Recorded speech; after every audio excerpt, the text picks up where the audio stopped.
Oi, Lúcio. Boa, que legal que você está aqui conosco, Varlindo. E quem está nos assistindo é a nossa turma, tá? Da pós-graduação de Medicina Esportiva, do Vita, junto com a Unicid. A turminha já teve aí um módulo que a gente discutiu sobre a evidência, né, do exercício físico. Tivemos ali um foco mais voltado para dentro de prevenção de doenças crônicas, né, não contagiosas, perdão, como a obesidade e de certa forma também outras, né? Estamos tendo um videocast também falando sobre o exercício e o câncer, né, as doenças oncológicas. E assim, a gente parte de um princípio, Lúcio, que para promover saúde é indispensável, ainda mais numa turma, né, selecionada como essa de médicos que estão fazendo a especialização em medicina do exercício e do esporte, a prescrição de exercício. E aí a gente tem alguma coisa do tipo, ó, o senhor precisa fazer exercício, a senhora precisa fazer. Isso de um modo geral. Com essa turminha aqui, já tem até estudos que falam que ó, o médico que está engajado com exercício e tal, ele consegue trazer isso para o seu paciente de forma mais efetiva.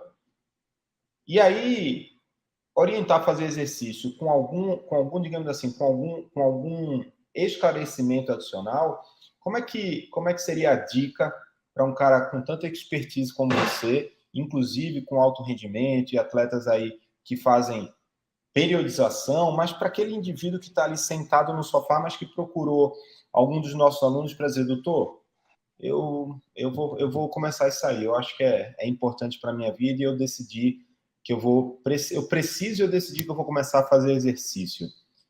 Tem alguma dica que você consegue dar para a gente para facilitar a nossa vida ou para, quem sabe, até meio que colocar dentro de um fluxo, né? Um fluxo que seria mais racional? Bacana. Primeiro é um prazer muito grande aí participar. Acho que tem uma história dentro do Vita aí de anos, né? E nesse sentido, o que eu penso ser muito importante, Valindo, é sempre a gente pensar em criar um sistema. Tá? Você falou do alto rendimento. No alto rendimento, esse sistema multiprofissional ele é facilitado, né? Porque lá a gente tem o médico, o fisioterapeuta, o preparador físico, e isso acaba facilitando, mas mesmo nesse tipo de ambiente, onde o espaço físico seria um facilitador, a comunicação, ela às vezes gera muito ruído. Porém, fatores, enfim. Mas quando a gente pensa assim no dia a dia, eu também vejo com muito bons olhos a ideia de criarmos um sistema, tá? Então, por exemplo, há uns 2, 3 anos atrás, numa das aulas, nessa aula que eu tive a felicidade de ter aí com os médicos que fizeram essa pós, eu coloquei ali eu levantei essa questão no sentido de você, médico, você precisa me conhecer, preparador físico, personal trainer, você precisa conhecer o fisioterapeuta. Eu acho que assim, quando a gente cria esse sistema, mesmo que em diferentes polos, tá? A comunicação ela pode ser um fator positivo muito, muito importante. Então,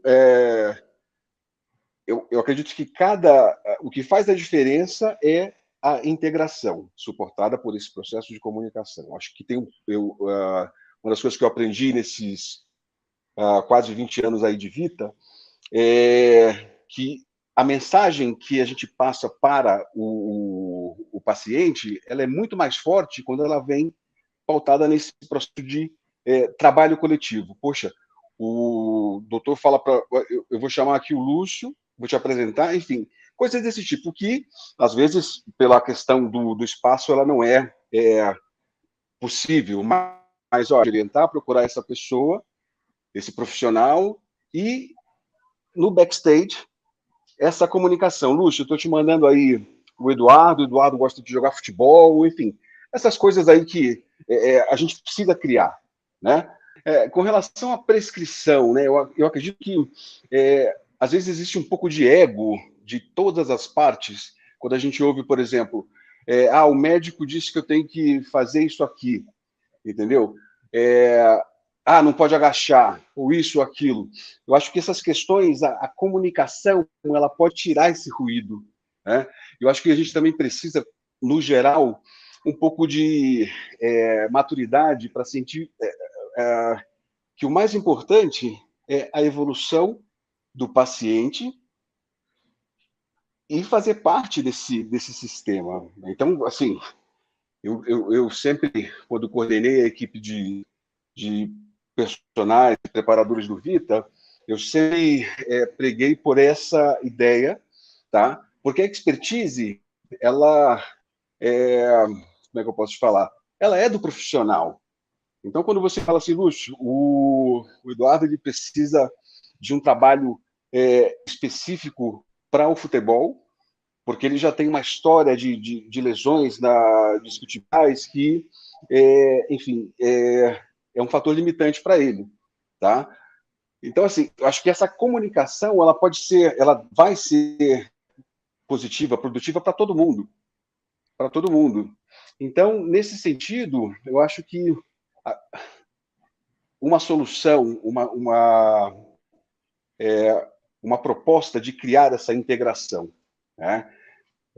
Porque a evolução desse paciente, ela vai ser dada a partir de uma estratégia que ela seja modificadora. Não adianta fazer a mesma coisa que fez antes e esperar um resultado diferente nesse quadro, né?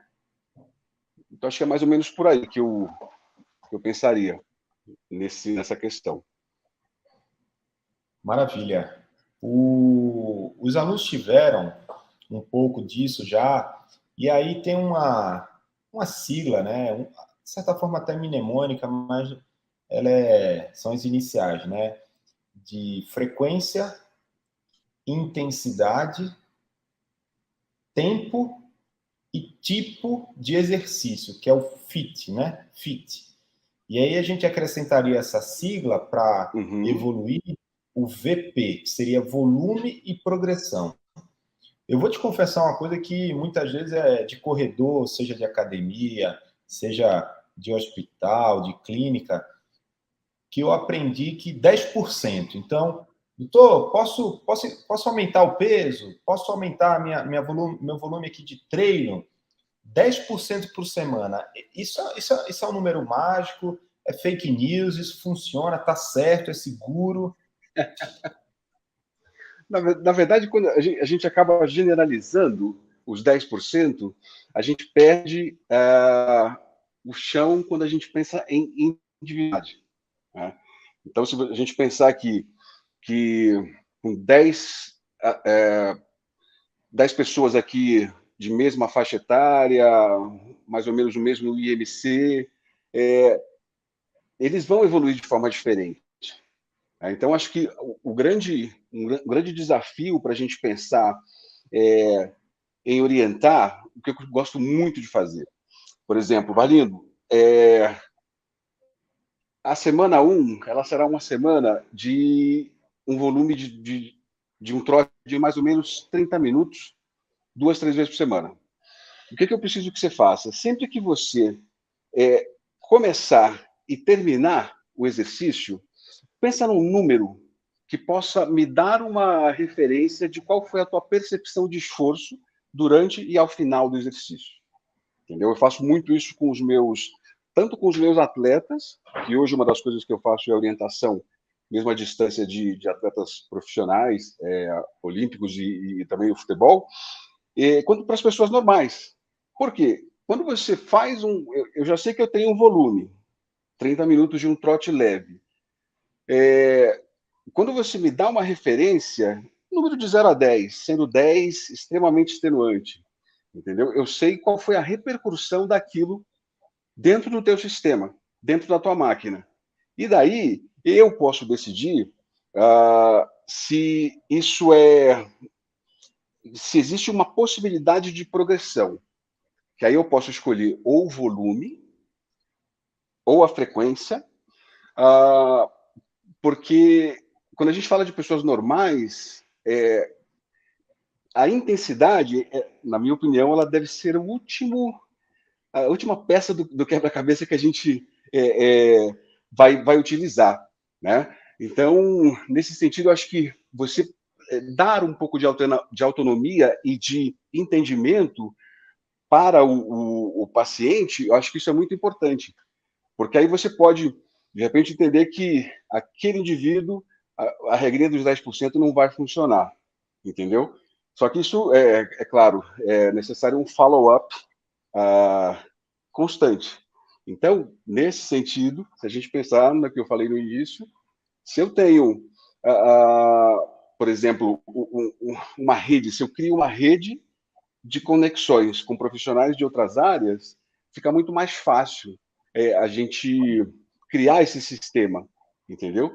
Porque, independente de ser uma clínica multiprofissional como é o Vita, um clube de futebol profissional, eu acredito que você pode criar essa rede de conexões. Então, eu te dou 2 exemplos. O primeiro, eu cresci dentro do Vita nos últimos 20 anos, e mesmo dentro do Vita, a conexão com profissionais externos ao Vita, ela foi fundamental, ela é fundamental, para que eu possa mostrar que eu quero fazer parte dessa estratégia modificadora na vida desse paciente, porque esse é no final das contas, acaba também sendo o nosso objetivo. Maravilha. Hoje tem muita tecnologia, né?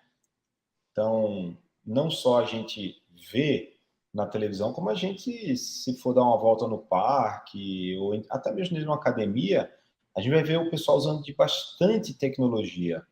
Então, frequencímetros, GPS, usando ali cargas de potência, intensidade, velocidade controlada, tudo baseado ali em contas, em perfil, biotipo. Mas percepção subjetiva sempre vai ser fiel, você enxerga dessa forma, apesar de toda a tecnologia, a percepção subjetiva é um parâmetro quase que indispensável? Na minha opinião, sim, Valindo. Na minha opinião, sim, porque eu acho que você olhar para os números, você tem uma mensagem vinda dos números. Mas quando você conversa, quando você fala, porque a gente também não pode esquecer que assim, isso é fundamental. Deixa eu te perguntar como é que foi, qual foi a tua percepção? Você sentiu alguma coisa? Porque, às vezes, por exemplo, você manda um questionário, né? A gente tive essa experiência nos últimos 2 anos. A gente começou com um questionário de 10 perguntas. A adesão dos atletas ficava um negócio chato, entendeu? Então a gente foi, quer dizer, mudou, diminuiu de 10 para 4 perguntas, entendeu? E aí você tem essa forma de estabelece essa forma de se comunicar, mas eu, assim, na minha experiência dentro desse processo de prescrição, tanto para as pessoas normais quanto para as pessoas, os atletas de alto rendimento, a percepção de esforço, tá? E eu também me dou muito bem com a percepção de desconforto. Que às vezes você pode, por exemplo, a gente pensa, a pessoa pode pensar a percepção de esforço em relação à minha corrida. Foi fácil, mas o meu tendão, ele reclamou. Então, por exemplo, em relação ao sistema cardiorrespiratório, foi fácil, mas esse sinal amarelo em relação a um ponto específico que já tem uma história, que também pode ser um indicador para você imaginar, planejar uma progressão a médio prazo que contemple não só a questão das capacidades físicas, mas também de situações relevantes como um tendão de Aquiles, enfim, não dá para evoluir. Eu sempre costumo dizer, por exemplo, corredor gosta de correr, né? Sim. Então a gente fala assim, é importante que você acrescente o trabalho de força para que você possa criar uma estrutura que suporte a tua condição cardiorrespiratória que é excelente. Eu até brinco um pouquinho com a mente das pessoas, porque eu elogio aqui, mas coloco como fundamental um outro componente do desenvolvimento atlético do indivíduo. Porque se você não consegue enxergar um todo, tá? Pilares como força, como mobilidade, como potência quando se aplica, quando é aplicável, né? Então tudo deve ser conectado. E aí a questão do planejamento é mais uma coisa que tem que ser pautada na individualidade. Às vezes você entende, mas você não gosta de fazer. Então vamos lá, nem para você nem para mim. Eu vou te pedir 3 exercícios e aí a gente vai, entendeu? E aí nesse processo o follow-up é fundamental. E dessa forma geral que eu pontuei, percepção subjetiva de esforço, percepção de desconforto. Acho isso 2 componentes aí fundamentais desse quebra-cabeça. Bom, eu vou emendar então, baseado aí no que você comentou, que foi ótimo, sobre atleta, ou seja ele amador, profissional, recreativo, digamos assim, não levar a culpa com ele. Porque eu estou aqui diante de uma planilha que estava previsto para hoje esse treino, mas eu não estou bem. Estou cansado, então eu vou adaptar. Isso é saudável ou queimar treino é perder rendimento? Valendo, isso é inteligente, né? Mas infelizmente o que eu vejo é principalmente os atletas amadores, tá? Os atletas amadores. E eu assim faço até uma meia-culpa geral, porque às vezes a nossa interpretação desse lado aqui, né? A nossa interpretação de sobrecarga, ela é pautada no processo de performance. Então você está ali, você tem que fazer o agachamento com 100 quilos, ou numa velocidade XYZ, você tem que correr 12, 16, 18, porque isso está no programa. Então, de novo, assim, é uma opinião minha, tá? Ao longo dos anos, a gente acaba pensando em situações que, aplicando situações, claro, pautadas em um processo que é baseado nos princípios do treinamento, mas assim, a interpretação disso me ajuda a individualizar o programa. Exemplo, bem o que você falou aí. Você tem uma história, nosso indivíduo lá com uma tendinopatia aí de Aquiles. Como é que a gente vai tratar esse cara? Como é que eu vou prescrever e progredir o treinamento desse indivíduo? Então, na minha cabeça, não faz sentido eu pensar só na regrinha dos 5, 10%, entendeu? Por semana. Porque esse indivíduo, ele tem particularidades, ele tem individualidades. E um outro desafio aí que a gente pode colocar aqui à mesa é o seguinte: o paciente, o atleta, o aluno, ele quer ver, o foco dele está nos números. Por isso que eu falei, se você fizer a mesma coisa que você fez antes e esperar um resultado diferente, vai ser complicado, né? Então, partir de um princípio dessa autonomia que eu te falo. Então, olha só, hoje na tua planilha, você tem aí 18 quilômetros, tá? O mais importante nesse momento é você ter uma atenção a essa lesão que está na tua história. Porque esse é um fator de risco que a gente não vai mudar. Daqui a 10 anos, a gente vai estar aqui sentando, tomando uma cerveja. Ou lembra, 10 anos atrás, aquela lesãozinha da tua preparação para a Maratona de Paris, etc. Está lá, está no currículo. Mas o que a gente pode modificar? A gente pode modificar o IMC, a gente pode modificar capacidade de força, mobilidade, isso e aquilo. Mas a gente precisa também modificar a mentalidade desse atleta. Né? Vou te dar um exemplo. Um paciente maluco por corrida, maratonista, correu para perder peso, entendeu? Condropatias severas em ambos os joelhos. E o cara queria correr e queria correr. Então, quando você vê o grande cenário, você olhava, ele tinha uma planilha de corrida e uma planilha simplória de trabalho de fortalecimento, né? Tá. E que ele fazia reclamando quando fazia.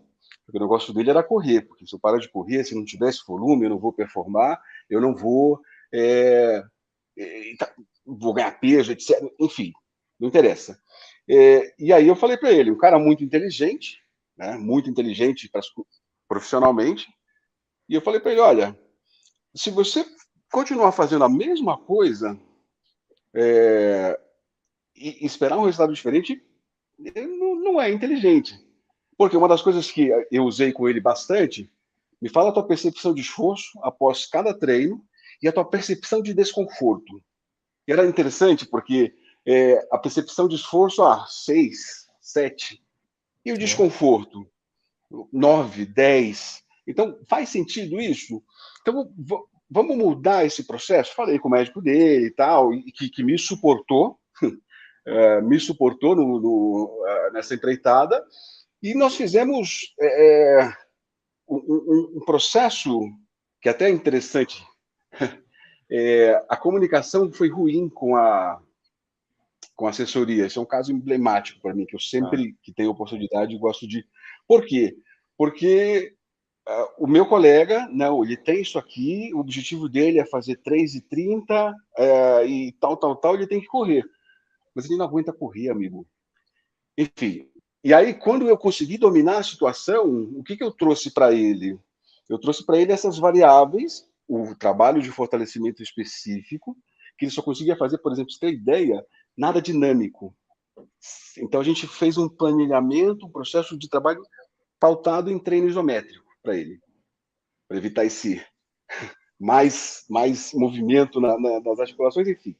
E aí, olha que interessante, quando ele começou a fazer esse tipo de trabalho, a percepção de desconforto baixou para quase 50%. Mas quando o volume lá fora aumentou, ela subiu. E É. aí, putz, mas o que a gente pode fazer agora? O que a gente pode fazer agora? Olha, uma coisa eu tenho certeza: se você continuar fazendo esse volume, vai ser ruim para as suas articulações. Então, como é que a gente pode fazer isso? E aí eu comecei a fazer um processo de cross-training com ele. Eu me baseava no volume que ele tinha que fazer, pelo tempo. Você vai fazer 20 quilômetros. Desses 20 quilômetros, quanto que isso vai dar em tempo? Qual que é a tua frequência-alvo? E aí a gente começou a fazer o seguinte: você vai começar a tua corrida, a partir do momento que você começar, você entender que as dores nos joelhos elas passaram de um nível 3 para 4, você vai parar, vai continuar o tempo restante no elíptico ou numa bicicleta. Porque, no final das contas, o que a gente precisa? A gente precisa entender se essa sobrecarga ela é positiva ou negativa, no caso Certo. articular. Porque a sobrecarga cardiorrespiratória ela é necessária, mas até às vezes esse tipo de ideia pode parecer estranha para alguns colegas, mas no final das contas é o indivíduo que importa. Então, o resumo da ópera, ele foi lá, não fez abaixo de 3:30, fez 3:35, super contente com como ele terminou, né, a prova, enfim. Mas, porque no final das contas, a gente sabe, a estatística ela já mostra qual vai ser o resultado final disso. Vai chegar um momento em que ele não vai mais poder, como aconteceu hoje em Dallas, entendeu? E eu ganhei um grande amigo. Por quê? Porque às vezes a gente pensa assim, eu vou prescrever de acordo com os teus objetivos, tá? Há muito tempo atrás, eu entendi que é o seguinte: não é o que você quer. Acho que a primeira coisa é o que você precisa fazer. O segundo ponto assim de análise, o que você pode fazer. E o terceiro, o que você quer fazer? Quais são os seus objetivos? Porque, no final das contas, eu chego para você e falo: olha, Valino, eu quero correr uma maratona. Você vai olhar para mim e você tem 125 quilos. Você tem 2 cirurgias de LCA joelho direito e esquerdo, você tem condropatias. Então, eu acho que para a gente limpar desse cenário alguns fatores de risco modificáveis, nesse momento vai ser bem difícil. Entendeu? Como é que eu vou baixar teu MC? Enfim. Então, vamos criar um plano. Porque acho que esse tipo de abordagem, principalmente vindo do médico, ela tem um peso muito grande. Entendeu? Sim, Você sim. falar para mim, olha, nesse tempo que você acredita que você vai se preparar, isso não vai ser viável pela tua história. Enfim, e nesse momento, quando você fala, pô, com todo cuidado, eu até entendo, quando o médico prescreve, eu acho que, como eu falei, principalmente esse profissional, ele precisa ter o pé no chão e talvez entender que, no final das contas, o mais importante é o aluno dele, que é teu paciente. Porque senão ele não vai ser mais meu aluno, ele vai ser cliente da fisioterapia. Uhum. Entendeu? Então, essa questão, essa comunicação, essa interação interdisciplinar aí, na minha opinião, ela faz toda a diferença. Entendeu? Às vezes até, eu lembro muito bem que quando eu comecei dentro do Vita, os médicos, como é que vai ser esse negócio? Caramba, será que eu vou poder falar, vou poder dar minha opinião? E o cara lá de cima falou assim, ó, você vai começar e eu vou colocar um monte de cara bacana ao teu redor. Então, desde o dia 1, a ação, a vontade de aprender, enfim. Eu acho que isso também está aqui desse lado, sabe? O profissional de educação física, que ele consegue ter uma abertura com os médicos, isso é muito enriquecedor, né? Uma via Sem uma, dúvida. uma estrada de duas vias, enfim. E o grande beneficiado disso vai ser sempre o nosso paciente, o nosso cliente, né? Acho que Pois é por é. aí. Infelizmente, 20 anos atrás, a, olhando para hoje, infelizmente não mudou muito, viu? Tanto que e eu tenho essa iniciativa, quando eu recebo um paciente e ele vem de uma assessoria ou de um personal Uhum, trainer, eu entro em contato com o colega. uhum, E eles muitas vezes são surpreendidos, porque falam assim, poxa, que legal que você me ligou, obrigado e tal. E termina que quem está ganhando é o aluno barra paciente, né? Isso aí eu faço no meu dia a exato. dia. Só que, às vezes, você tem que tomar um cuidado para não prometer e não cumprir, né? Porque para se comunicar hoje tem facilidade, mas às vezes a gente não consegue encaixar horário. Então, manda um áudio de cá, faz uma ligação de lá. O contato em si, para ser efetivo, precisa ter uma comunicação, como você colocou muito bem. Tem até um estudo do Aspeta que fala da Premier League e diversos fatores foram identificados como fatores de risco para lesão e outros Uhum, que foram identificados como sendo preventivos. E o top lista, assim, quem estava no topo da lista era a comunicação. Treinador, uhum. preparador físico, médico, fisiologista, jogador. A comunicação efetiva ganhou para descanso, ganhou para um monte de coisa. Claro que todos são muito bem-vindos, mas ganhou, tá? Tem um estudo bem interessante. E Como pensando, ele, fala. então, nessa linha é interessante, né? Quando você percebe o encaixe da teoria com a prática, né? Porque vou te explicar.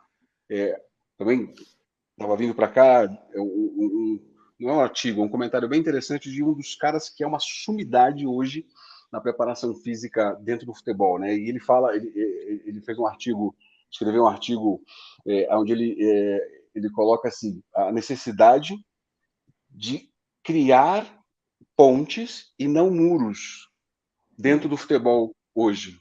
Se quiser, depois eu até te mando, aí você divide com o pessoal Queremos. aí. E, basicamente, assim, ele fala da importância desse processo de comunicação no futebol atual, que ganhou tanto um crescimento econômico estratosférico, aonde antes o primeiro problema era a comunicação entre os membros da comissão técnica, técnico, auxiliar, preparador físico, fisioterapeuta, médico, massagista, etc., com as comissões técnicas das seleções nacionais, né, que essa troca de dados, enfim, onde o maior beneficiado sempre vai ser o jogador, e agora, nos últimos anos, com esse movimento com os jogadores top de linha, que eles criam suas respectivas comissões, seu staff. Então, tem meu nutricionista, meu psicólogo, meu preparador físico, meu fisioterapeuta. Então, a comunicação. Então, você imagina que jogo de xadrez é isso aí. Mas é muito interessante. Mas, no final das contas, o grande desafio é a comunicação, que é acíclico. Tá? Então, por exemplo, você pega aí... vou te dar um exemplo meu. Nos últimos 2 anos, eu comecei um projeto na Rússia, onde toda a comissão era alemã, tinha outros estrangeiros lá, mas enfim. E essa comissão, ela foi mudando ao longo da primeira temporada, e a comunicação, ela fazia esse processo de altos e baixos. Aí depois mudou, entraram os russos, que também o processo de comunicação atingia momentos muito interessantes, tá? Com relação como é que chama? A prontidão do jogador para treinar, e isso e aquilo, mas também momentos péssimos. E assim, não precisa buscar muito na estatística de estudos, estava ali no dia a dia. Quando a comunicação era ruim, as lesões aumentavam. Né? E então isso, na minha opinião, é um dos maiores desafios desse quebra-cabeça. Comunicação. Perfeito. Ó, se fugir de repente a palavra, pode falar em russo que a Irina traduz para a gente depois, tá? Não tem problema nenhum. Boa, boa, Vamos boa, lá. boa. E o camarada que está lá no nosso consultório, estou nem falando do altíssimo rendimento, hein? Que gosta de fazer um endurance, seja ele qual for, ou vou além. Gosta de fazer um esporte coletivo, como basquete, vôlei, futebol, mas não tem quem faça essa criatura entrar numa academia. Como é que dica você daria aí para a gente, né, para inserir o fortalecimento na vida dessa pessoa? Olha, não tem jeito, é o preço que é mandatório pagar, ou não, calma, peraí, tudo bem, não gosta de academia, beleza. Vem cá comigo que eu vou te dar umas dicas. Então, eu acredito que assim, a primeira coisa é pensar o que trouxe esse cara para o teu consultório, entendeu? Ele gostaria de aumentar o rendimento dele, ou ele foi lá porque ele se machucou, ou ele se machuca com frequência, né? Então, eu acho que a ideia de você colocar na mesa os principais pontos dessa equação, tá? Como eu diria, não só apontar os problemas a serem resolvidos, mas acredito que a ideia das dicas, isso seria também muito interessante, né? Então, nesse sentido, você apontar os problemas, né? E apontar também possíveis resoluções. Acho que é uma mágica, um estado da arte, porque você pode fazer o maior discurso do mundo. Treino de força, fortalecimento é importante, isso e aquilo, mas a adesão, ela precisa de uma mágica, né? Então, para isso, o que a gente tem aí na mão? O que eu acredito que o médico tem que ter na mão? Um entendimento do que são as possibilidades em termos de treinamento. A gente tem um treinamento de força na academia, a gente também tem treinamento de força, a possibilidade do treinamento de força com peso corporal, a gente tem estratégias como trabalho de mobilidade, propriocepção. A gente tem muitos fatores que podem acontecer para melhorar esse processo de adesão. Por quê? Se não for um trabalho específico, a chance de nada de mudar é muito grande. Porque é o que eu costumo sempre dizer para esse tipo de público, né? O esporte, ele é o momento que você mais vai sobrecarregar a tua máquina. Então, se você não se prepara para isso, então não espera que coisas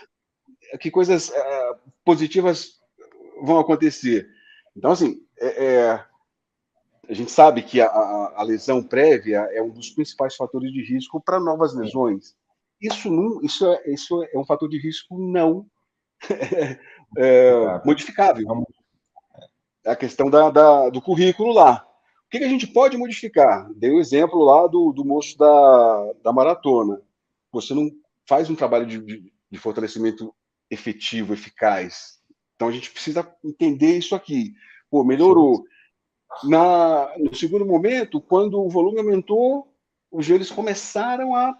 Então, o que a gente tem que fazer? E nesse tempo, foram 6 meses, eu já tinha confiança dele com o suporte do médico, com o suporte do fisioterapeuta, da fisioterapeuta, e eu cheguei para ele com uma proposta diferente, que os caras torceram o nariz na assessoria, porque eu não estava vendo o todo, eu estava vendo o indivíduo. E esse follow-up semanal me dava subsídios para eu mudar alguma coisa, porque se eu não fizesse isso, o planejado é esse, mas a gente já está vendo que a coisa não vai funcionar, né? Então, eu acredito que essa forma que hoje também, na preparação física de alto rendimento, né, a gente tem um conceito aí que ele é diferente do que se fazia há muitos anos, onde trabalhava por blocos, faz hipertrofia, depois faz força, depois faz potência, etc. Mas hoje se preconiza, em grande parte, né, dos programas, um pouco de tudo. Então, não é só um bloco de força, mas um bloco de potência e de força. Enfim, então, nesse sentido, acho que o principal é estar atento nesse processo de follow-up para tomar decisões. Ótimo. Deixa eu te fazer uma última pergunta. Adoraria não ter que encerrar, mas vamos lá. Agora eu quero o seguinte, ver se você consegue trazer esse esclarecimento para a gente. Estou com um atleta agora, esse machucou, tá? Esse machucou. Uhum. Aí, estou falando de atleta de endurance, então é um cara que faz um triatlon, pedala, uma garota que corre em distâncias longas, e ela me machucou.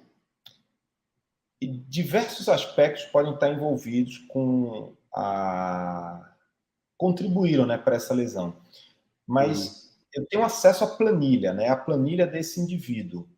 Então, como é que eu consigo enxergar ali dentro daquela planilha, não sendo educador físico, que talvez tenha contribuído? Claro que eu vou ser ético, né, não vou apontar o dedo e tudo, mas será que eu consigo enxergar na planilha ou teria que ser, digamos assim, baseado naquilo que você colocou? A percepção do indivíduo para aquela planilha, por mais adequada que estivesse para o global, para ele ou para ela não foi adequada. Tem algum erro grosseiro que é um tanto quanto comum e a gente consegue enxergar, ou não? A planilha, na maioria das vezes, está correta, o indivíduo é que, por motivo qualquer que seja, que desandou naquele processo.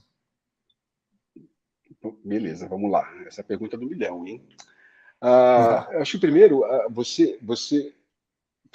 gente precisa entender o todo, né? Então, você falou de um público específico, um público de esportes de endurance. Então, culturalmente, esse público não gosta de trabalho de força, não gosta de fortalecimento. tá? Não precisa oferecer uma segunda vez, uma segunda oportunidade para pular o fortalecimento e ir para correr, pedalar, etc. Né? Então, acho que identificar os fatores de risco, né, do geral, antes de olhar para a planilha. Né?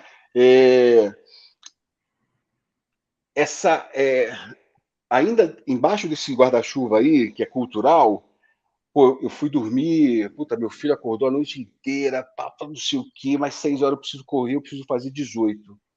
Por que você precisa fazer 18, 20, 24 após uma noite mal dormida de sono? Entendeu? Então, que isso vocês fazem uma anamnese muito interessante, né? Mas nesse contexto, né? Então, provavelmente também, olhando para a planilha, nos momentos de mudança de bloco, você vai fazer um volume maior, enfim. Porque se você olhar para a planilha, a progressão ela é meio padrão. Né? Ela é meio padrão. Individualiza, fez lá o teste do VO2 máximo, isso e aquilo, mas a conta ela é meio padrão. Só que assim, eu acho que o entendimento do indivíduo é que vai fazer a diferença, principalmente aquele que tem uma história de lesão, uma história, enfim, mas ou se ele chegou no teu consultório, puta, doutor, machuquei. E aí, sabe, investigar, porque, sinceramente, eu acho que olhar para a planilha e entender ali, porque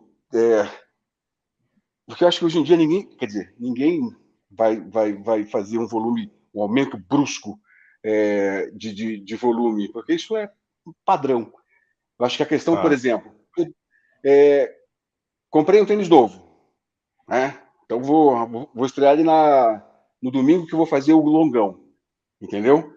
Então pode ser um erro importante, né? Você também sabe que a literatura fala dos erros de treinamento, né? Mas os erros de treinamento, eles nem sempre estão ligados a esse processo de programação, da planilha em si. Porque, de novo, isso é meio, entendeu? Padrão. Então, eu acredito que o princípio da individualidade, ela tem que ser mais ali com o indivíduo, né? Porque quando já aconteceu, aí, né, aconteceu. Mas acho importante tentar identificar, né, esses possíveis fatores, porque para não fazer de novo, porque fazer a mesma coisa provavelmente vai levar, né? E eu acho que assim o papel do médico é um dos pontos principais aí. Eu acho que apontar, direcionar para, sabe, alguns fatores extremamente importantes. Exemplo, da endurance. Você tem que ter componentes de fortalecimento no teu treino. Mesmo que seja... aí cabe a um profissional que consiga fazer o planejamento de uma forma individualizada, que não é o que eu quero que você faça. Lembra que eu te falei? É o que você precisa fazer, o que você pode fazer e os seus objetivos. Porque eu já sei, você quer correr a maratona abaixo de 3h30, mas o que te trouxe aqui? Por toda essa cadeia, você passou pelo médico, você foi ali no fisioterapeuta, você está aqui comigo. Então, fazer mais do mesmo talvez não vá modificar o resultado final. Né? Então, acho que essa tecla da integração, ela é a cereja do bolo. Show, Lúcio. Lúcio, muito obrigado, viu? Você deve estar aí com todo um turbilhão, né, de voltar para o Brasil, fuso horário, enfim. Depois a Irina até para o videocast ela vai colocar ali um pouco do teu currículo, até para as pessoas se familiarizarem. E pode ter certeza que essa turma aí agradece de coração a tua participação aqui. Foi excelente, viu? Um grande abraço. Até uma próxima. Como eu te falei, um prazer, tá? Precisando aí, eu acho que uma das coisas que eu aprendi dentro do Vita, né, a trabalhar nesse ambiente multiprofissional, e sempre foi um crescimento para todo mundo, né? Eu aprendo muito com os médicos, aprendo muito com vocês, e também acho bacana devolver um pouco, né? Devolver um pouco, porque, no final das contas, como a gente falou, time, o maior beneficiado vai ser o nosso atleta, o nosso paciente, né? Então tá bom, doutor. Até mais, hein? Um Abraço. Obrigado. Tchau, tchau.